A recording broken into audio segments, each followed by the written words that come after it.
అమ్మా జ్వరం ఉంటే చచ్చిపోతుంటరా. ఇవాళ అయితే నేను మీకు ఒక 2 టిప్స్ చెప్తాను. వీడియో ఎండ్ వరకు చూడండి. అండ్ ఇంకా ఇవాళ జిమ్కి వెళ్తే అడ్వాంటేజెస్ ఏంటి, ఇంకా డిసడ్వాంటేజెస్ ఏంటో కూడా చెప్తాను. ఫస్ట్గా వచ్చేసి అడ్వాంటేజెస్.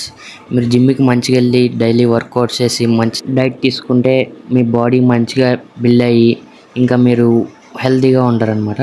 ప్లస్ ఇంకా ఎక్కువ రోజులు బ్రతికే ఛాన్స్ అయితే ఉండకపోవచ్చు. అది నేనైతే చెప్పను. ఎందుకంటే మన టైం మంచిగా ఉంటే మనం బాగుంటాం, లేకపోతే బాగోం.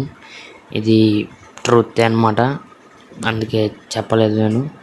అండ్ నెక్స్ట్ ఇంకా అడ్వాంటేజెస్ ఫస్ట్ ఇది అయిపోయింది కాబట్టి. అండ్ నెక్స్ట్ సెకండ్ వచ్చేసి ఫిట్గా ఉంటారు, ప్లస్ హెల్తీగా ఉంటారు. ఆ డే మొత్తం ఎనర్జీతో ఉంటారు అనమాట. అండ్ నెక్స్ట్ డిసడ్వాంటేజెస్ వచ్చేసి మీరు ఫుడ్ అయితే చాలా కష్టం. అండ్ నెక్స్ట్ ఇంకా తినేసి కూర్చున్నట్టయితే ఇంకా కష్టం అన్నమాట.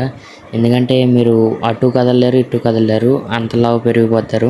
డైలీ ఏదో ఒక యాక్టివిటీ పెట్టుకోండి. అది పెట్టుకోవడం వల్ల మీ మైండ్ ఐ థింక్ యాక్టివ్లో ఉంటుంది, ప్లస్ మీ బాడీ కూడా మంచి యాక్టివ్లో ఉంటుంది అనమాట. అండ్ బాగా ఫాస్ట్గా వర్క్ చేయగలుగుతారు మీరు కూడా. యాక్టివిటీస్ అన్నాను కదా అని చెప్పేసి అది ఇది చేసేయడం కాదు, గోల్స్ మీద ఫోకస్ చేయండి, మీ సక్సెస్ మీద ఫోకస్ చేయండి. డైలీ ఏదో ఒక యాక్టివిటీ చాలు.